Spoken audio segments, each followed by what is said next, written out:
नमस्कार दोस्तों, स्वागत है आपका हमारे YouTube चैनल जीके ट्रैकर पे। देखिए फ्रेंड्स, आज की वीडियो में हम बात करेंगे जो हमारी एक सीरीज है करंट अफेयर जीके सीरीज।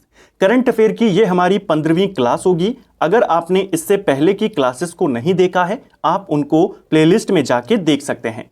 इस सीरीज के माध्यम से हम करंट अफेयर्स के केवल इंपॉर्टेंट और सिलेक्टेड क्वेश्चंस को यहां पर कवर करते हैं। ऐसे क्वेश्चंस को यहां पर देखते हैं जो आपके लिए आने वाले कई सारे एग्जामों में करंट अफेयर्स का काम करती हैं और साथ में स्टैटिक जीके का भी काम करते हैं।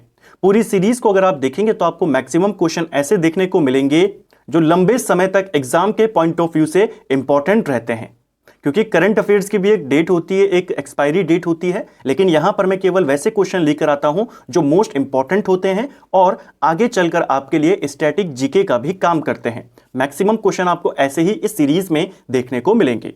तो ये हमारा 15वां क्लास है। तो चलिए आज के वीडियो को शुरू करते हैं। आज का हमारा पहला क्वेश्चन है, बांग्लादेश के नए राष्ट्रपति कौन बने हैं? तो हाल ही में बांग्लादेश के नए राष्ट्रपति बने हैं शहाबुद्दीन चुप्पू। इनका नाम आपने याद करना है, ठीक है। इनसे पहले बांग्लादेश के राष्ट्रपति थे मोहम्मद अब्दुल हमीद। अब उनकी जगह पर कौन आएंगे? शहाबुद्दीन चुप्पू आएंगे, ठीक है। नेपाल में भी नए राष्ट्रपति बने हैं। नेपाल के नए राष्ट्रपति का नाम है रामचंद्र पौडेल। इनका नाम याद करेंगे। चाइना में नए प्रधानमंत्री बने हैं, क्योंकि चाइना का राष्ट्रपति कौन है आप जानते हैं, शी जिनपिंग। तो वहां नए प्रधानमंत्री बने हैं, उनका नाम पूछ लेगा। चाइना का नया प्रधानमंत्री बना है ली कियांग, तो इसका नाम भी आपने याद करना है, ठीक है। नेक्स्ट है, गैब्रियल चक्रवात ने किस देश में तबाही मचाई है? तो गैब्रियल चक्रवात से प्रभावित देश कौन सा है? काफी ज्यादा इसने देश पे तबाही मचाई, जिसकी वजह से देश के अंदर आपातकाल तक लगाना पड़ा और इससे प्रभावित हुआ न्यूजीलैंड। तो इसको आपने याद करना है। एक और चक्रवात आया था कुछ दिन पहले जिसका नाम था फ्रेडी, और यह आया था मलावी और मोजाम्बिक देशों में। इन दोनों को याद करेंगे। गैब्रियल आया है न्यूजीलैंड में और इसकी वजह से न्यूजीलैंड में आपातकाल लगाया गया था, ठीक है। अगला है, पीआईबी के नए प्रधान महानिदेशक कौन बने हैं?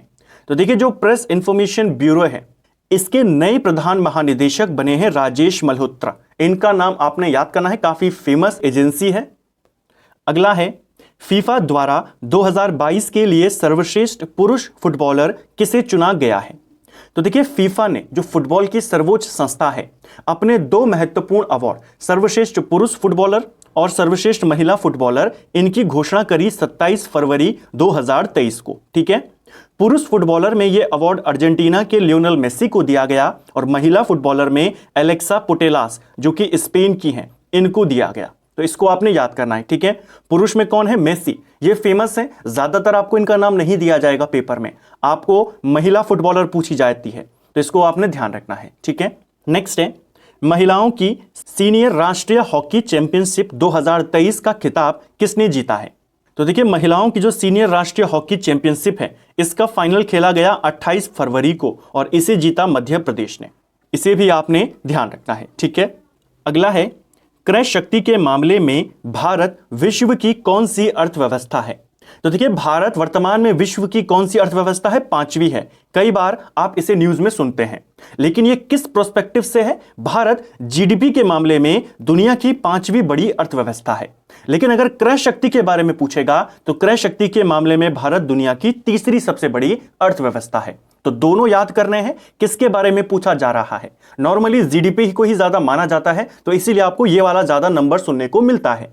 क्रय शक्ति के मामले में भारत 3रे नंबर की सबसे बड़ी अर्थव्यवस्था है और जीडीपी के मामले में भारत 5वीं सबसे बड़ी अर्थव्यवस्था है, ठीक है। नेक्स्ट है, पुरानी पेंशन योजना बहाल करने की घोषणा करने वाला 5वां राज्य कौन बना है?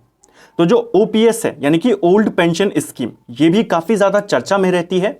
5 राज्यों ने ओपीएस को लागू करने की घोषणा कर दी है। सबसे नया राज्य बना है हिमाचल प्रदेश, ठीक है।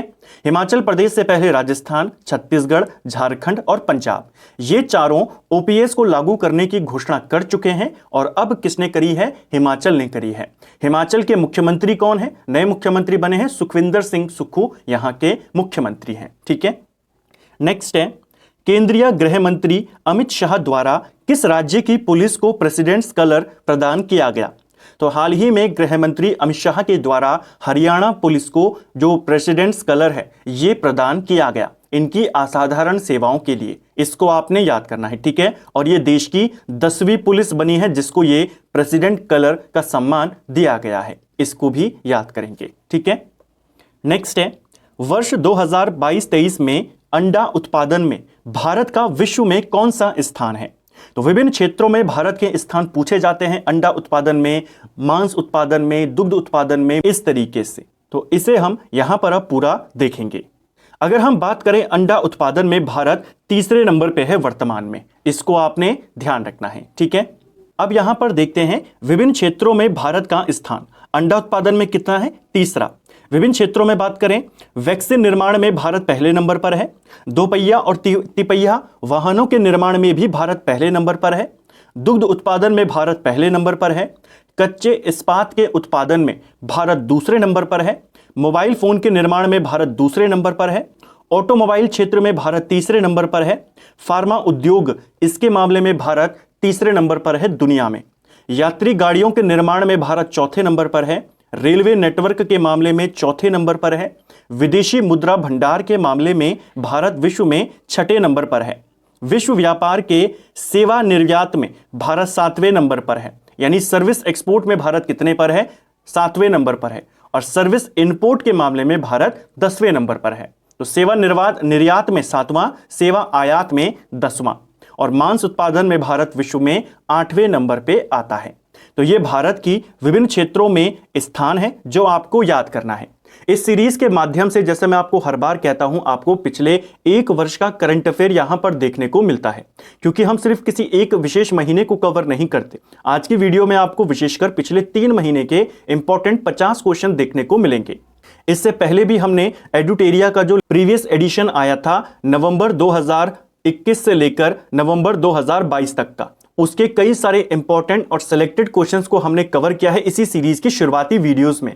आगे की जो कुछ वीडियोस होंगी हमारी, वो एडुटेरिया का जो लेटेस्ट एडिशन आया है आपका अप्रैल 2022 से लेकर मार्च 2023 तक का। तो पूरे एक साल के जो इंपॉर्टेंट क्वेश्चंस हैं, क्योंकि इस बुक से बहुत सारे क्वेश्चन आपके पेपर में पूछे गए हैं, तो आने वाले कुछ वीडियोस में हम उसको भी यहां पर कवर करेंगे, जिससे आपका केवल एक एक महीने करके आपको करंट अफेयर कवर नहीं करना पड़ेगा। आपका पूरा पिछले एक साल के जो जो इंपॉर्टेंट क्वेश्चंस होते हैं वो सारे कवर हो जाते हैं।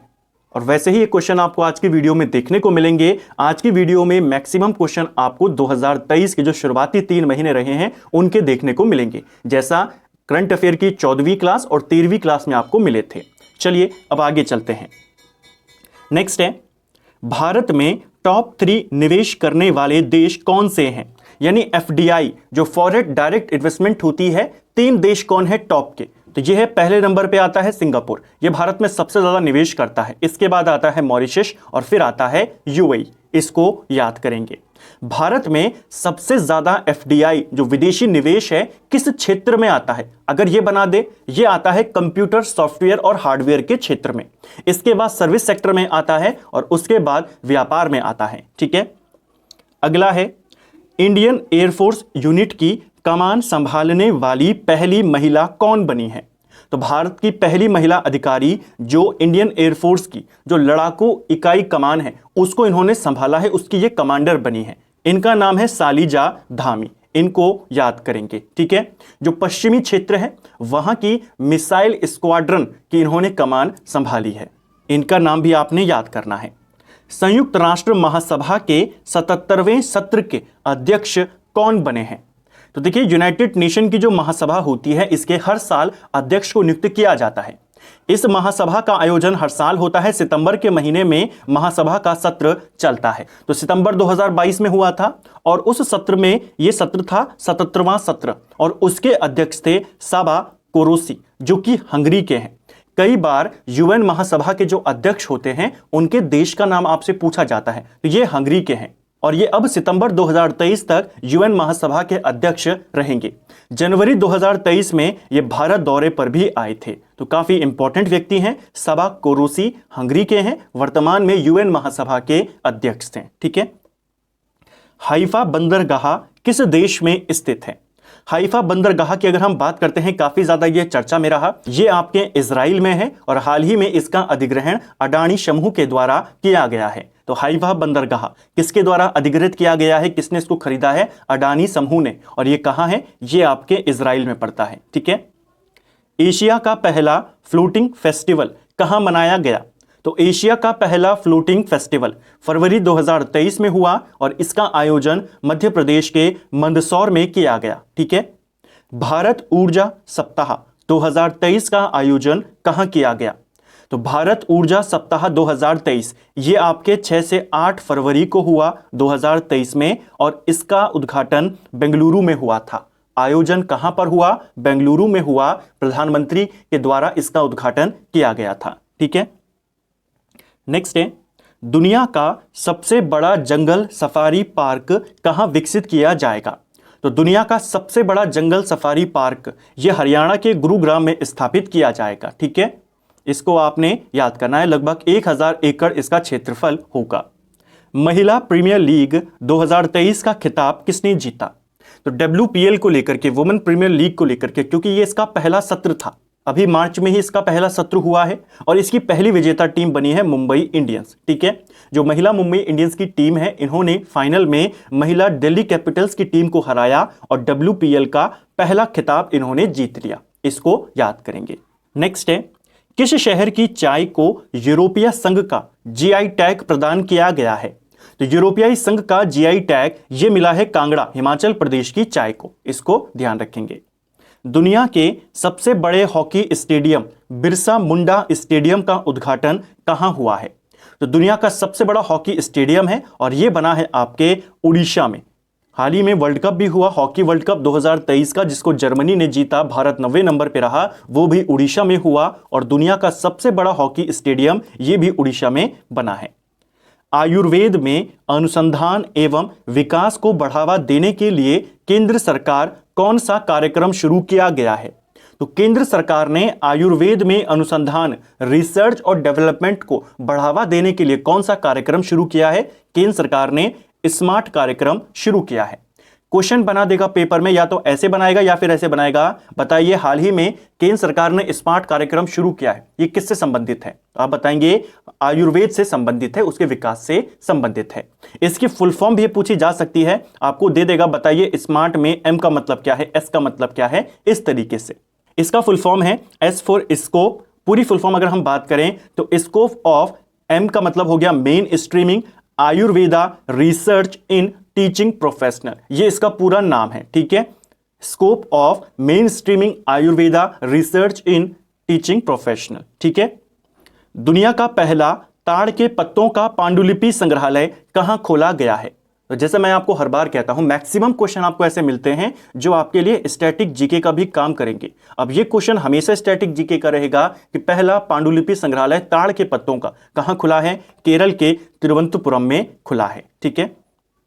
विश्व सतत विकास शिखर सम्मेलन 2023 कहां आयोजित हुआ है? तो यह हुआ है नई दिल्ली में। सर्वश्रेष्ठ साहसिक पर्यटन पुरस्कार 2023 किस राज्य या केंद्र शासित प्रदेश ने जीता है? तो यह अवार्ड दिया गया है जम्मू कश्मीर केंद्र शासित प्रदेश को। शिन्यू मैत्री अभ्यास भारत और किस देश की वायुसेना के बीच आयोजित हुआ? तो देखिए, एक और युद्ध अभ्यास जिसका नाम है शिन्यू मैत्री अभ्यास, और यह हुआ वायुसेना, जो कि भारत और जापान की वायुसेना थी, इनके बीच में जापान में इसे आयोजित किया गया। बाजरा महोत्सव 2023 का आयोजन कहां हुआ? तो देखिए, बाजरा महोत्सव आप जानते हैं, भारत की पहल पर संयुक्त राष्ट्र ने 2023 को अंतर्राष्ट्रीय बाजरा वर्ष घोषित किया है, मोटा अनाज वर्ष घोषित किया है। और बाजरा महोत्सव 2023 फिर काफी ज्यादा इंपॉर्टेंट हो जाता है। यह आपके मार्च 2023 में हुआ, बिहार के भोजपुर में इसका आयोजन किया गया। नेक्स्ट है, नागालैंड विधानसभा में चुनाव में निर्वाचित होने वाली पहली महिला विधायक कौन बनी है? तो देखिए, नागालैंड राज्य का गठन 1963 में हुआ था, लेकिन आज तक कोई भी महिला विधायक यहां पर जीतकर नहीं आई थी। 2023 में अभी कुछ समय पहले ही यहां पर चुनाव हुए हैं। नागालैंड में 60 यहां की विधानसभा सीटें हैं और इनमें 2 महिलाएं चुनकर आई हैं, जो कि यहां की पहली महिला विधायक बनी हैं। पहली का नाम है हिकानी जखालू। ये नागालैंड की पहली महिला विधायक हैं, ठीक है। और इनके साथ साथ एक और महिला विधायक सोल्हुनु ओनु, ये भी यहाँ की महिला विधायक हैं। तो ऑप्शन में आपको दोनों देखने को मिलेंगे या फिर एक देखने को मिलेगा। अगर दोनों आएंगे तो फिर दोनों को सिलेक्ट करने का ऑप्शन आएगा, और अगर जो एक ही आएगा तो फिर जो आएगा आपने उसी को सिलेक्ट करना है। ज्यादातर चांस है आपको ऑप्शन में हिकानी जखालू का नाम दिया जाएगा। तो पहली महिला विधायक कौन बनी है? ये दोनों बनी हैं, ठीक है, संयुक्त तौर पर। लेकिन अगर दोनों में से एक को चुनने के लिए आ जाए तो फिर आप हिकानी जखालू को चुनेंगे। नेक्स्ट है भारतीय पुरुष हॉकी टीम के, यहां पर टीम होगा, टीम के नए कोच कौन बने हैं? तो इंडियन हॉकी टीम है जो पुरुष हॉकी टीम, इसके नए कोच बने हैं क्रेग फुलटन, इनका नाम भी याद करेंगे। फुटबॉल टूर्नामेंट संतोष ट्रॉफी 2023 का खिताब किसने जीता? तो एक क्वेश्चन तो यही बनता है, संतोष ट्रॉफी किस खेल से संबंधित है? फुटबॉल से। और 2023 का खिताब कर्नाटक ने जीता है, फाइनल में इन्होंने मेघालय को पराजित किया था। चुनावी लोकतंत्र सूचकांक 2023 में भारत का स्थान क्या रहा है? तो चुनावी लोकतंत्र सूचकांक में भारत 108वें नंबर पे रहा है। 2022 में इस रैंकिंग में भारत 100वें नंबर पे रहा था, अब भारत 108वें नंबर पे रहा है। पहला नंबर जो मिला है यहां पर इस इंडेक्स में डेनमार्क को मिला है, ठीक है। नौसेना कमांडरों का प्रथम सम्मेलन का आयोजन किस देश में किया गया?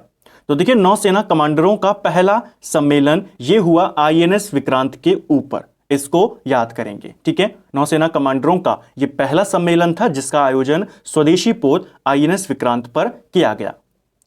अंतर्राष्ट्रीय महिला दिवस 2023 की थीम क्या थी? आप जानते हैं अंतर्राष्ट्रीय महिला दिवस कब मनाया जाता है? 8 मार्च को मनाया जाता है हर साल, और अब की बार की थीम थी digital innovation and technology for gender equality, ये अब की बार की थीम थी, ठीक है। अखिल भारतीय महिला लोक कला सम्मेलन 2023 कहां आयोजित हुआ? तो इसका आयोजन मुंबई में किया गया। प्रित्जकर पुरस्कार 2023 किसने जीता? तो प्रित्जकर आर्किटेक्ट के क्षेत्र में, वास्तुकला के क्षेत्र का सर्वोच्च पुरस्कार इसे माना जाता है। 2023 का अवार्ड डेविड एलन चिपरफील्ड के द्वारा जीता गया, ठीक है, ये ब्रिटेन का है। भारत का पहला इलेक्ट्रिक तीर्थ यात्रा गलियारा कहां बनाया जाएगा? तो भारत का पहला इलेक्ट्रिक तीर्थ यात्रा गलियारा यह बनेगा उत्तराखंड में। आप जानते हैं उत्तराखंड में 4 धाम यात्रा मार्ग का निर्माण किया गया है, 900 किलोमीटर के करीब इसकी लंबाई है, और इसी मार्ग में बीच में इलेक्ट्रिक तीर्थ यात्रा गलियारा बनाया जाएगा, ठीक है। 32वें व्यास सम्मान 2022 से किस लेखक को सम्मानित किया गया है? तो मार्च 2023 में इनको यह सम्मान दिया गया है, 32वां व्यास सम्मान। इसके विजेता हैं डॉक्टर ज्ञान चतुर्वेदी। डॉक्टर ज्ञान चतुर्वेदी का एक रचना है, एक उपन्यास है जिसका नाम है पागल खाना, ठीक है, और इसी रचना के लिए इनको 32वां व्यास सम्मान मिला है। आपको लेखक का नाम याद करना है और व्यास सम्मान का क्रम याद करना है, इनको 32वां मिला है, ठीक है। किस रचना के लिए? इनके उपन्यास पागल खाना के लिए। पीएम मोदी द्वारा दुनिया के सबसे लंबे रेलवे प्लेटफॉर्म का अनावरण किया गया है। तो दुनिया का सबसे लंबा रेलवे प्लेटफॉर्म ये कहां है? ये बनाया गया है कर्नाटक में। इसका अनावरण यहां पर प्रधानमंत्री के द्वारा किया गया है। 1507 मीटर ये लंबा है और दुनिया का सबसे लंबा रेलवे प्लेटफॉर्म ये बन गया है। कर्नाटक का जो हुबली प्लेटफॉर्म है वो है ये, ठीक है। संयुक्त युद्ध अभ्यास बोल्ड कुरुक्षेत्र और भारत और किस देश की सेना के बीच आयोजित हुआ है? तो बोल्ड कुरुक्षेत्र संयुक्त युद्ध अभ्यास है भारत और सिंगापुर के बीच में, राजस्थान के जोधपुर में इसका आयोजन किया गया। फीफा क्लब विश्व कप 2023 का खिताब किसने जीता? फीफा वर्ल्ड कप की बात नहीं हो रही है, अर्जेंटीना नहीं होगा। फीफा क्लब वर्ल्ड कप की बात हो रही है, 2023 का रियल मैड्रिड ने जीता है, ठीक है। 5वीं बार इन्होंने क्लब का वर्ल्ड कप जीता है। अगला है विश्व रेडियो दिवस कब मनाया जाता है? तो विश्व रेडियो दिवस हर साल 13 फरवरी को मनाते हैं, इसको भी याद करेंगे। 12वां विश्व हिंदी सम्मेलन 2023 का आयोजन कहां किया गया? तो 2023 में 12वां विश्व हिंदी सम्मेलन हुआ, यह आपके फिजी में आयोजित किया गया। अब की बार इसकी थीम थी Hindi traditional knowledge to artificial intelligence, ये अब की बार की थीम थी, ठीक है। भारत का पहला राष्ट्रीय मेट्रो रेल ज्ञान केंद्र कहां बनाया जाएगा? तो पहला राष्ट्रीय मेट्रो रेल ज्ञान केंद्र यह बनेगा दिल्ली में। 5वें खेलो इंडिया यूथ गेम्स 2023 का आयोजन कहां किया गया? तो जो 5वें खेलो इंडिया यूथ गेम्स थे 2023 में आयोजित हुए मध्य प्रदेश के भोपाल में इनको आयोजित किया गया। इन खेलो इंडिया यूथ गेम्स में जो टॉप में रहा राज्य वो था महाराष्ट्र। पूछा जाएगा तालिका में शीर्ष में कौन रहा, आप महाराष्ट्र का नाम लेंगे। आयोजन पूछेगा तो मध्य प्रदेश बताएंगे। 2023-24 के लिए कृषि ऋण का लक्ष्य कितना रखा गया है? तो 23-24 के लिए कृषि ऋण का लक्ष्य 20 लाख करोड़ रुपए यहां पर रखा गया है। देश का सबसे लंबा समुद्री पुल किसके मध्य में बन रहा है? तो देश का सबसे लंबा समुद्री पुल बन रहा है मुंबई और नवी मुंबई महाराष्ट्र में, यह बन रहा है इन दोनों के बीच में। इसका नाम है मुंबई ट्रांस हार्बर लिंक और इसका लगभग 90% कार्य पूरा हो चुका है। नवंबर 2023 में इसे खोल दिया जाएगा, ऐसी उम्मीद यहां पर की जा रही है। विज्ञान केंद्र और तारामंडल का निर्माण कहां किया जाएगा? तो विज्ञान केंद्र और तारामंडल इसका निर्माण कोटा में किया जाएगा, राजस्थान में किया जाएगा। भारत को मोटे अनाज का वैश्विक केंद्र बनाने के लिए किस स्थान पर उत्कृष्टता केंद्र बनाए जाने की घोषणा की गई है? तो भारत में उत्कृष्ट केंद्र बनाया जाएगा मोटे अनाज को लेकर के, ताकि भारत को मोटे अनाज का एक वैश्विक केंद्र बना सके, और यह बनाया जाएगा उत्कृष्ट केंद्र हैदराबाद में। ठीक है। अंतर्राष्ट्रीय सौर गठबंधन में शामिल होने वाला नवीनतम देश कौन है? तो देखिए, जो अंतर्राष्ट्रीय सौर गठबंधन है इसमें वर्तमान में टोटल 123 सदस्यीय देश हैं, जिसमें सबसे नवीनतम सदस्य बना है कांगो गणराज्य। इसको आपने याद करना है। अंतर्राष्ट्रीय सौर गठबंधन की अगर हम बात करते हैं, इसकी स्थापना 2015 में होती है और इसका हेडक्वार्टर हरियाणा के गुरुग्राम में स्थित है। इसको याद करेंगे। ठीक है। भारत की स्थानीय भाषाओं को डिजिटली बढ़ावा देने के लिए प्रोजेक्ट एलोरा किसने लॉन्च किया है? तो प्रोजेक्ट एलोरा किससे रिलेटेड है? यह आपकी स्थानीय भाषाओं को डिजिटली बढ़ावा देने के लिए है और इसको माइक्रोसॉफ्ट ने लॉन्च किया है। यूनेस्को के द्वारा किसे दुनिया की पहली लिविंग हेरिटेज यूनिवर्सिटी का दर्जा दिया गया है? तो लिविंग हेरिटेज यूनिवर्सिटी यानी जीवित विरासत विश्वविद्यालय का दर्जा किसको दिया है? विश्व भारती विश्वविद्यालय को दिया है। नेक्स्ट है, खेलो इंडिया महिला टूर्नामेंट में पहली बार किस खेल को शामिल किया गया है? तो खेलो इंडिया महिला टूर्नामेंट की अगर हम बात करते हैं, इसमें पहली बार ट्रैक साइकिलिंग को शामिल किया गया है। इस खेल को भी आपने याद करना है, यहां से भी क्वेश्चन बन सकता है। तो फ्रेंड्स, ये था हमारी सीरीज है करंट अफेयर्स जीके सीरीज, जिसमें हम पिछले एक वर्ष के करंट अफेयर्स के इंपॉर्टेंट क्वेश्चंस को यहां पर कवर करते हैं। आज की वीडियो में हमारा मेन फोकस लास्ट 3 महीने के करंट अफेयर्स के ऊपर था और साथ में हमने कुछ नंबर्स को भी यहां पर देखा। आपके जो एडुटेरिया की बुक है उनके शॉर्ट नोट्स को यहां पर कवर किया। आने वाले वीडियोस में, आने वाली करंट अफेयर्स की कुछ और क्लासेस में इसी प्रकार हम करंट अफेयर्स के जो इंपॉर्टेंट क्वेश्चंस हैं उनको कवर करते हुए चलेंगे, जिससे आपका करंट अफेयर भी आप एक सब्जेक्ट के तौर पर कि कौन कौन से क्वेश्चन इंपॉर्टेंट है। इस पूरी सीरीज में आपको केवल एग्जाम ओरिएंटेड करंट अफेयर देखने को मिलेगा।